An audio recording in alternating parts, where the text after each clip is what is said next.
Hello, my name's Matt. I like to draw. Hello, my name is Matt. I love to develop games, paint. Okay. Hello, my name is Matt. I like to develop Hello, my name is Matt. Hello, everyone. My name's Matt. I like to develop games, paint, dig holes, and I love dinosaurs. And this is my 30th devlog, which is pretty crazy. It's only like 20 more devlogs left this year. Anyways, today we're going to be taking a look at updated graphics and effects, a new power-up, and a new updated boss arena. So let's get into it.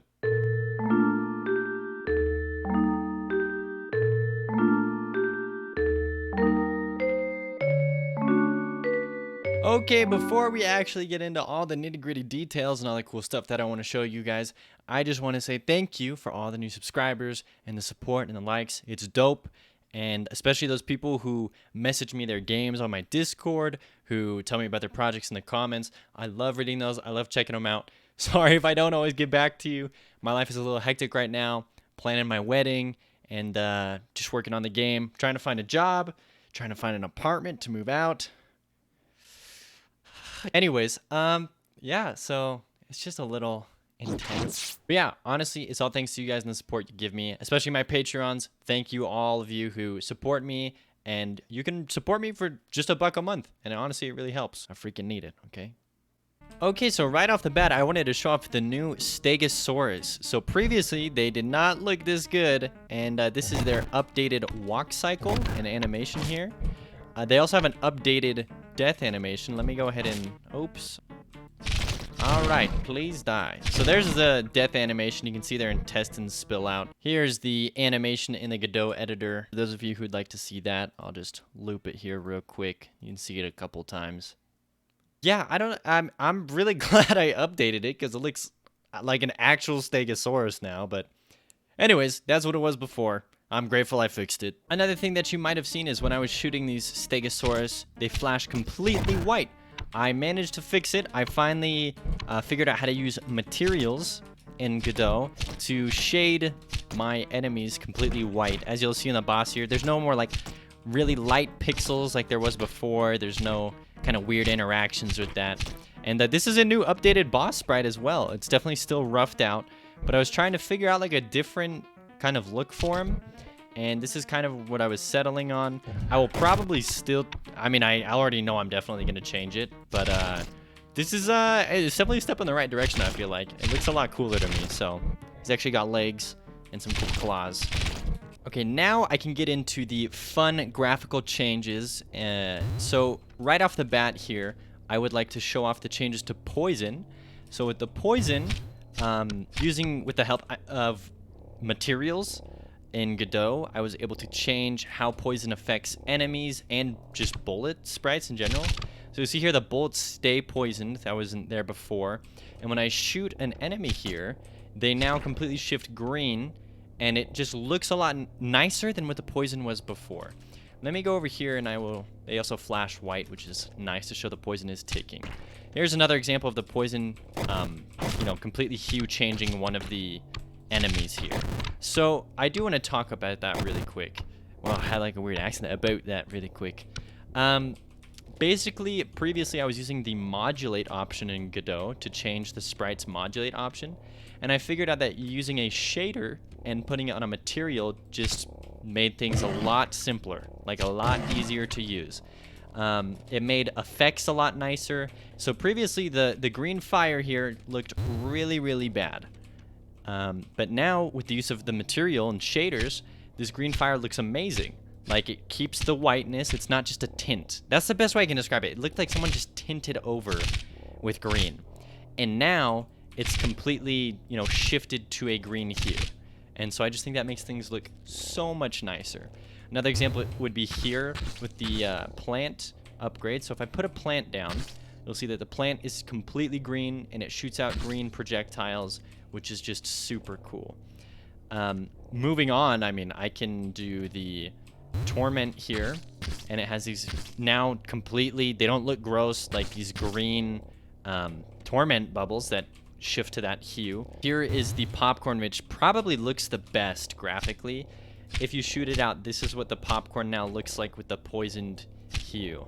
And here's the right click to the popcorn right here. And it is honestly the best that it's ever looked out of all the different iterations I've done to try and get this looking right. I love the use of materials and gradient maps.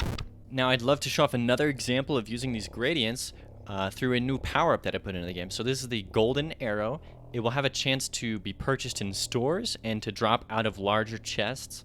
And when you pick it up, it shifts my actual player's arm here to be gold.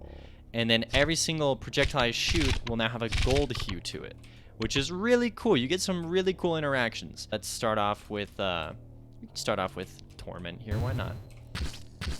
So there's the Torment. I really like it. Just have that bright gold. So this is it's pretty cool. And you get these cool interactions with, hey, I can tell that that's shifted, and it just looks. I'm in love with it. When I first figured this out, I went crazy with it and started changing everything. We'll go ahead and show off the plant here now. And this one is really cool. So these are the normal projectiles. Here are the plants. They're nice, bright, and golden, which I think is sick. And yeah, I love the visual feedback you get when you have these things. I also forgot the most important thing about the golden arrow power-up, and it's not just changing your gun to be gold. It makes it so that you don't have ammo. So if you notice, I can spam right click and I can shoot out infinite. Normally these cost 5, but I can just shoot out an infinite amount of these when I pick up the golden arrow. And so it's pretty busted because it pretty much just lets you use your special permanently. For example, if I pick up the fire here, we'll get a cool interaction with the fire. It is now these brighter yellow fires. And you'll see here the combo here just lets me spam the right click fires. And so it's a really fun thing. It's going to be pretty rare, and it's going to reset every area. So once I complete an area, for example, this jungle area, I will lose the golden power-up. So it's a very rare spawn.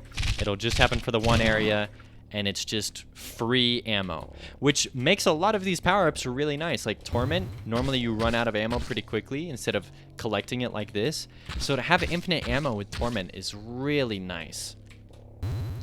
It also works with the poison. These shots still poison, but because the gold outweighs it, things will stay gold. So as you saw there, that shot still poisoned at this elemental here, but I was able to keep the golden arm and the golden projectiles.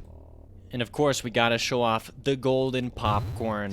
Here it is, a very, very bright yellow, and it's just fun. I really like it. It adds like a strange level of enjoyment for me.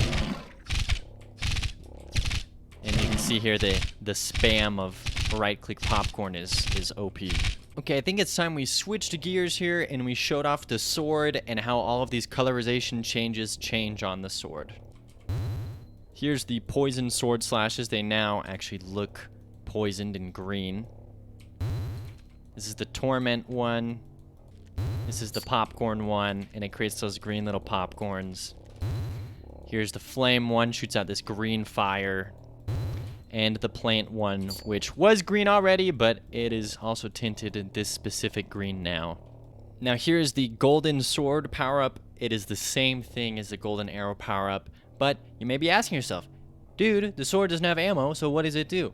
Well, when you pick this up, it changes everything gold, as you can see here, and it changes your slashes to be gold, which looks sick, in my opinion. It makes it so that every special slash, so usually it's every 1, 2, 3, and then your sword will do a unique special. It triggers it to special every single sword slash. So for example, if we go over to the, well, we'll just start back here at the Torment. So Torment, ironically, doesn't have a special. Torment is just you get an increase in damage every time you kill something. But that is the golden Torment sword. The popcorn blade will create popcorn every single time, and it will be these bright yellow popcorn little ball thingies. And the flame sword, there it is in its golden glory, will shoot out flames every single time, as you can see here. Which also means that the plant sword here will always shoot out a giant slash. Alright, and for my own little personal curiosity and enjoyment here, I'm going to be taking a look at the shark and how it interacts with these cool new color options. Oh, I missed the bounce. I missed the bounce twice. Oh man, I suck at my own game. Okay, let's just jump up here. Wow. I'm gonna die. Here's the poison, and there's the colored shark bone and the colored poison shark slash. And if I come over here and I pick up the golden sword, should change it to a golden shark, and we now have a very golden jawbone here that will always shoot out every single time, and then I die. Perfect. All right. Now the moment you have all been waiting for. Let's take a look at the item I've been avoiding this entire time, the hat in the center. If you recognize where it's from, props to you. It is from a Kickstarter project called Crowsworn. Crowsworn is a Metroidvania. It just got funded. It blew itself out of the freaking park. I think it got 10 times its goal. And it looks very similar to Hollow Knight, but the main character wears a red top hat. So I made it so that if you, as a player, get the red top hat here, it gives our little con here, the skeleton, a red top hat and a scythe, the same as is in Crowsworn. And this scythe, every third slice here, will send out this this cool effect here on the actual blade itself. I don't know else how to describe it. It's just this cool little thing that kind of shreks enemies really quickly. Now, this also works entirely with the poison here and with the gold. So if you pick up the poison, you can see here that, I mean, it's actually a white projectile, so joke's on you. But if we come up here to the golden sword, it changes it to a golden scythe. And I then shoot out one of these cool little spinning projectiles every single time I slash, which is pretty neat. Pretty neat. And yeah, it might need to be nerfed because that's really overpowered. But yeah, I really like the hat, like a lot. And the scythe, I just think, like, this is definitely thumbnail status right here. Now, the bow, or the pistol version of this, as you can see when he picks it up, he gets the top hat and he gets a pistol here, is still not implemented. Right now it just shoots out a faster version of the current base projectile. My plans for it, because there's 2 pistols in the game, I needed to make this one a little different, or at least I'm going to make this one different. So instead of having it be per click, like the other one is just spam, click as fast as you can, this one will be a normal, just shoot like this, and the burst will still probably be a similar burst to this. However, the difference is it is going to be a line instead of an actual projectile. And the line will stop when it hits, you know, any sort of enemy or any sort of, you know, world or terrain here. And the idea is that it'll literally feel like a gunbolt, like, and it'll just like do a line and be really bright and go. And so that's how I want, yeah, like my sound effects. That's how it's gonna be, hopefully, when I can implement it. It's proving to be a little more difficult than I thought, but we're getting there. We are getting there. And this is what it looks like with the golden gun mode activated. Now, another thing that I really wanted to show off that you might have realized is the plant. I fixed this plant to be a lot cooler. So now whenever I shoot out a seed, it will stick to the wall that it lands on instead of just having gravity and falling straight down. And this will stick to the ground like that. It'll go to the side of a wall. Let me hop down here so it's easier. I can shoot it and it, oh my goodness. I can shoot it and it, oh my goodness. Of course, when I want to show it off, it will do a little glitch or spin there. But it does stick to the top of walls. I think what happened is it went up and it barely reached it, and then it didn't actually have time to latch on, so it fell down and then latched to the ground. But yeah, it does stick onto the tops of things and onto the sides of walls, and I'm in love with it, dude. It looks so cool when it latches onto stuff like this. And honestly, this power-up right here is freaking busted when you do the golden arrow pickup, because, I mean, you just have infinite freaking turrets to spawn, which is pretty busted. I'm just gonna leave this here, and I'll continue on with the devlog. One of the last things I wanted to show off here was the boss arena for the Ruins boss that I'm still working on. So you'll see here it spawns you and it drops you down on these platforms, and I now have to jump on these platforms. Some of them are jumpable, as I can jump through them here. Others are breakable platforms. I definitely have to adjust spawn rates, that's for sure. Right now they have different spawn speeds, but if I jump on these, they'll break. Now the idea is I want there to be enough platforms to where it's like not too hard, but still sparse enough that it's difficult. So you'll be constantly platforming here, trying to reach this boss right here. And here's the problem, right? Right here we've entered a really sparse area of platforms. But yeah, we'll get to a place like this. You'll have this cool boss here. We started working on him a while back, but the idea is you'll want to get close to him, shoot him in the eyeballs. If you get too close to him, he will breathe fire out on you, and you're trying to hit him in the eyeball there. If you hit him from the front or the bottom here, doesn't do anything. He'll occasionally open his mouth once you break the eyeball to reveal the true little mini dino mastermind inside. But yeah, this is shaping up to be a really fun fight. I think currently, yeah, my arrows do hit these platforms, so it makes it a little difficult. You definitely have to hop up to the top to be able to hit this boss here. But it's really cool. Like, it's really cool to be able to have this this idea at least being implemented and being worked on. So now it's not just like the same old boss that it's been for who knows how long, right? So that's really cool to me. I'm really enjoying this. Also, I just want to see something. I think these come back after a second. Yeah, what the heck? Gotta make it so they don't come back. But yeah, it's pretty cool. That's gonna do it for this devlog, everyone. Thanks for watching. If you watched the whole entire thing, it was probably a little longer than usual, just because I had a lot to show off. I feel like I definitely didn't post last week, so once again, sorry about that.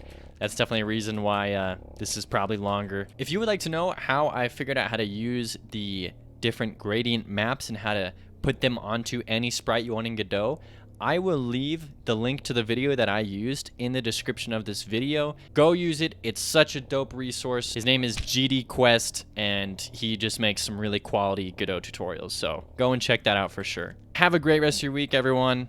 I appreciate all of you, and I appreciate all the suggestions. It may seem like I don't get around to them, but I'm going to eventually, just one step at a time. I'm slowly adding in things. For example, that whole comment about making the plants stick to walls was probably given to me 3 or 4 months ago. So I'm getting around to them. It's just little by little, okay? Have a great rest of your week, everyone. Thank you so much for watching, and hopefully next Monday I'll upload on time and we'll have some freaking dope content for you. Until then.